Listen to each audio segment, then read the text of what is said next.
Halo, Assalamualaikum warahmatullahi wabarakatuh. Ketemu lagi dengan saya, Dokter Gigi Surabaya, Dokter Gigi Rizky Adri. Oke teman-teman, ini sore hari sebelum saya praktek, saya bikin video ini. Tadi juga habis nge-gym, jadi ini di tempat gym saya, gym rumahan sih teman-teman, karena nggak bisa kemana-mana sama istri, akhirnya kan dibelikan gym. Oke teman-teman, saya mau membahas sebuah kasus. Kemarin kita dapat kasus bagus banget, tapi udah kita selesaikan sih kasusnya ini.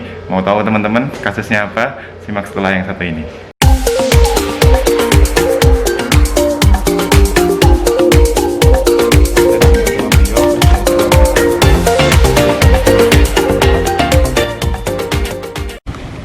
Oke teman-teman, sebelum lanjut nonton video dari saya, jangan lupa untuk subscribe, like, and share. Dan subscribe, like, and share-nya dari teman-teman membuat kami lebih semangat lagi untuk membagikan video seputar dunia kedokteran gigi. Selamat menyaksikan. Oke teman-teman, kemarin itu kita habis menyelesaikan sebuah kasus di mana 1 minggu sebelumnya pasien kita ini laki-laki datang ke tempat kita dengan keluhan bahwa giginya ini bau. Dia dapat komplainan dari istrinya, temennya, orang tuanya, dan orang-orang sekitarnya. Duh, kenapa sih sekarang bau mulut kamu, digituin sama istrinya. Apalagi istrinya katanya lebih sering komplain. Akhirnya suaminya ini datang ke saya. Waktu saya periksa ternyata ada 2 faktor penyebabnya teman-teman. Ternyata suaminya ini atau pasien saya yang laki-laki ini mengalami kecelakaan berapa tahun silam, terus dia membuat gigi palsunya ini di tukang gigi. Nah, loh kok bisa bikin bau mulut? Bau mulutnya ini jadi disebabkan oleh 2 faktor teman-teman. Yang pertama adalah sisa akar gigi yang ditutup sama tukang giginya. Jadi ditutup pakai gigi palsu tanpa adanya pencabutan, karena memang tukang gigi kan tidak bisa mencabut gigi. Terus yang kedua, ada suatu bahan yang dipakai tukang gigi tersebut yang dipatenkan, di mana bahan ini biasanya saya pakai di gigi lepasan dan itu memang harus dilepas, dan pembersihannya bahan gigi tersebut itu tidak boleh menggunakan pasta gigi atau odol dan sikat gigi. Jadi dia akan merusak lapisan daripada gigi palsu tersebut. Dia pakainya yang akrilik teman-teman. Nah, akhirnya kemarin kita minggu lalu kita bongkar teman-teman. Ternyata wah, luar biasa baunya, busuk sekali waktu kita bongkar itu.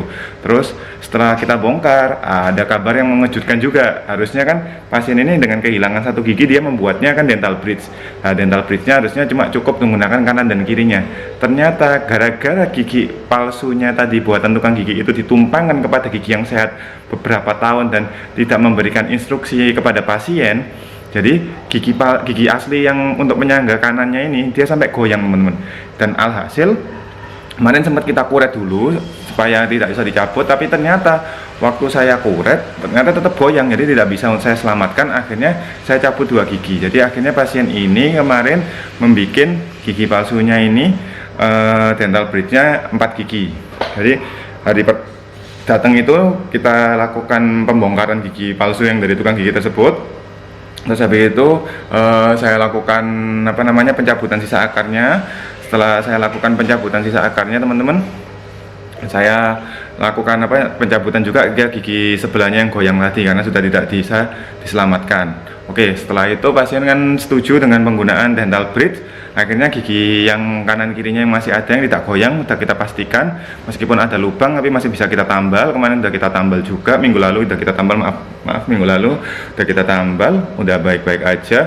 Terus kita kecilkan, kita kurangi email giginya. Setelah itu saya lakukan pencocokan warna gigi. Warna giginya udah kita cocokkan juga. Setelah kita cocokkan warna gigi, kita lakukan pencetakan. Nah, saat lakukan pencetakan ini biasanya kita instruksikan ke pasien ya, karena bahan cetak ini bernama alginat teman-teman.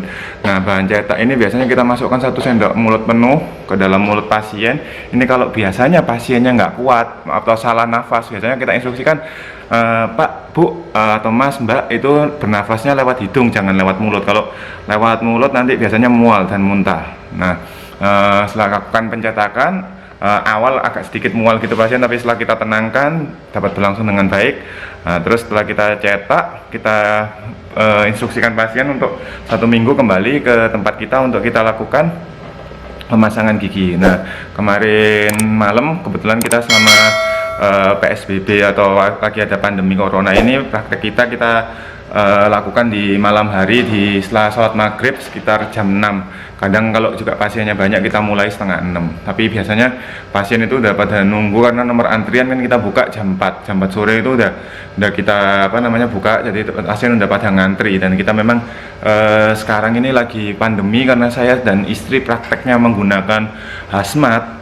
Panas sekali teman-teman, meskipun ruangan di dalam ruangan praktek ini AC-nya udah 14 derajat Celcius, tapi keringat ini bercucuran. Jadi kita batasi hanya 10 pasien itu paling banyak, misalnya overload pun itu 15 pasien lah, gitu kita masih tolerir.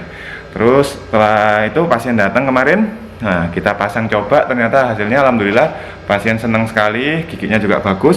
Dan setelah itu kita pasangkan langsung ke gigi pasien dengan kita rekatkan dengan lem perekat atau pasta perekat yang khusus untuk gigi, bukan yang mohon maaf, biasanya kalau tukang gigi ini menggunakan perekatnya ini yang bukan untuk gigi, misalnya katakanlah menggunakan lem-lem yang nggak jelas gitu loh, lem-lem yang untuk kertas, lem-lem yang untuk kayu, yang kita gunaannya memang bukan untuk di rongga mulut, jadi bisa menyebabkan iritasi yang dialami oleh pasien saya.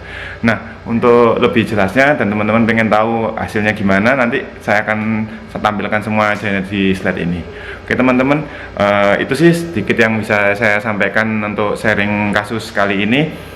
Semoga sharing kasusnya ini bermanfaat buat teman-teman semua. Nah, bagi teman-teman semua yang ingin mendapatkan manfaat, maksudnya bisa berbagi manfaat tentang gigi palsu dari saya atau tips-tips dari saya, kalau teman-teman mau atau boleh minta tolong video ini teman-teman share atau bagikan ke teman-teman yang lain. Oke, terima kasih. Wabillahi taufiq wal hidayah. Assalamualaikum warahmatullahi wabarakatuh. Selamat sore teman-teman.